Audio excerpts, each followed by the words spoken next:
ایک حدیث جس کو امام بخاری نے اپنی صحیح میں ذکر کیا ہے، عبداللہ ابن عبد الرحمن ابن صعصع کہتے ہیں کہ مجھ سے سعید ابن خدری رضی اللہ تعالی عنہ نے کہا کہ انی اراک تحب الغنم وبادیک،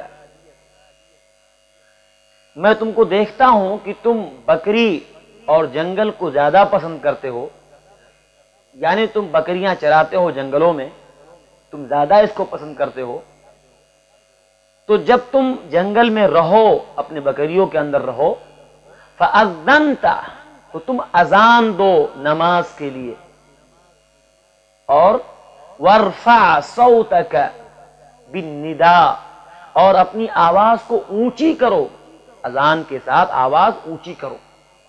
کیوں اونچی کرو؟ اس لیے کہ لِأَنَّهُ لَا يَسْمَعُ مَدَى صَوْتِ النِّدَاء صَوْتِ الْمُؤَذِّنِ جِنٌّ وَلَا إِنسٌ وَلَا شَيْءٌ إِلَّا شَهِدَ لَهُ يَوْمَ الْقِيَامَةِ، جہاں تک اس کی آواز جا رہی ہے وہاں تک جو بھی جن، جو بھی انسان اور ان کے علاوہ جو بھی مخلوق سنتی ہے، سب قیامت کے دن اس کے لیے گواہی دیں گے۔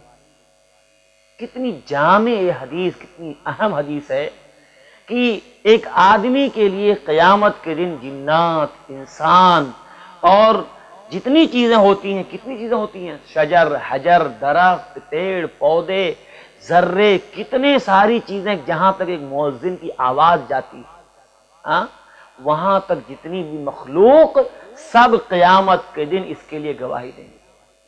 کتنا ثواب کا کام ہے اذان دینا، اور ایک مؤذن اذان دینے والے کا درجہ کتنا بڑا ہے کہ اس کے لیے ساری چیزیں قیامت کے دن گواہی دیں گی۔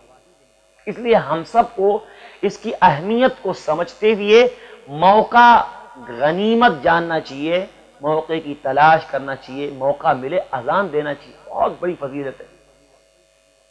ایک اور حدیث جس کو امام مسلم نے اور امام بخاری دونوں نے ذکر کیا ہے، حضرت ابو ہریرہ رضی اللہ تعالیٰ عنہ، حضرت ابو ہریرہ کہتے ہیں کہ اللہ کے نبی صلی اللہ علیہ وسلم نے بیان فرمایا کہ جب اذان دی جاتی ہے نماز کے لیے، جب مؤذن اذان دیتا ہے نماز کے لیے، ادبر الشیطان، شیطان پیٹھ پھیر کے بھاگتا ہے، وَلَهُ ذُرَاتٌ، ایسا بھاگتا ہے کہ اس کی ہوا نکل جاتی ہے، ہوا خارج کرتے ہوئے بھاگتا ہے، یعنی وہ اتنا بدحواس ہو جاتا ہے کہ بالکل بھاگتا ہے، اس کی ہوا نکل جاتی ہے، ہوا نکالتے بھاگتا ہے۔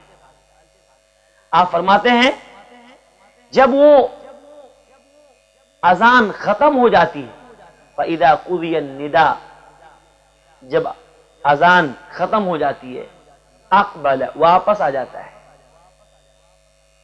وَإِذَا ثُوِّبَ لِلصَّلَاةِ، اور جب نماز کے لیے تکبیر کہی جاتی، اقامت کہی جاتی ہے، ادبر، پھر بھاگتا ہے، پیٹھ پھیر کے بھاگتا ہے، وَإِذَا حَتَّى إِذَا قُضِيَ التَّثْوِيبُ، جب اقامت ختم ہو جاتی ہے، اقبل، واپس آتا ہے، حَتَّى يَخْفِرَ بَيْنَ الْمَرْءِ وَنَفْسِهِ، پھر اس کے بعد آدمی اور اس کے نفس کے درمیان وسوسہ ڈالتا ہے، یقول، کہتا ہے، اذکر کذا واذکر کذا، یہ یاد کر، یہ یاد کر۔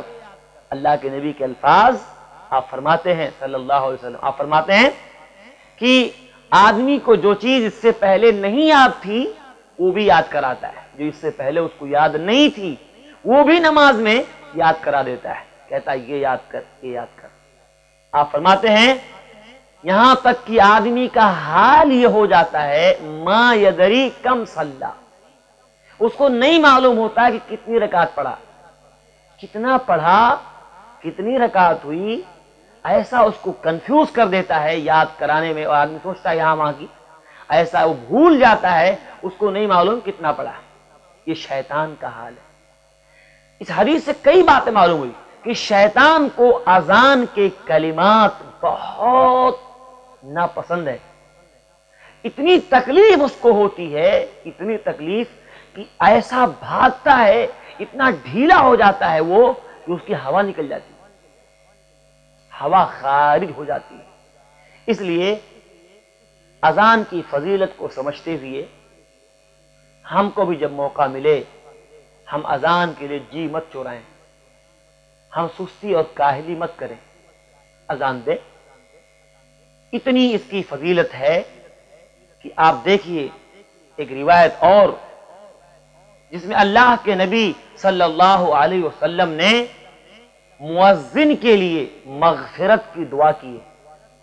امام ابو داؤد نے اور امام مسلم نے، امام ابو داؤد نے اور امام ترمذی نے اس کو ذکر کیا ہے. ابو داؤد ترمذی کی روایت. حضرت ابو ہریرہ رضی اللہ تعالیٰ عنہ بیان فرماتے ہیں کہ اللہ کے نبی صلی اللہ علیہ وسلم نے فرمایا الامام ضامن والمؤذن مؤتمن. امام جو ہے ضامن ہے، یعنی محافظ، حفاظت کرنے والا، لوگوں کی نمازوں کی حفاظت کرنے والا، ان کے نماز پر نگراں ہے، حفاظت کرنے والا، محافظ ہے. ہر وقت جب بھی نماز کا وقت ہوتا ہے تو لوگ نماز کے لیے آتے ہیں، تو امام جو ہوتا ہے وہ لوگوں کی نماز کی حفاظت کی ذمہ داری اس پر ہوتی ہے. تو امام ضامن ہے، محافظ ہے، لوگوں کی نماز جڑی ہے اس سے، ملی ہوئی ہے اس کے امامت سے. والمؤذن مؤتمن، اور مؤذن امین ہے، یعنی نماز کے وقت پر امین ہے. جب بھی نماز کا وقت ہوتا ہے مؤذن کیا کرتا ہے؟ وقت پر لوگوں کو بلاتا ہے.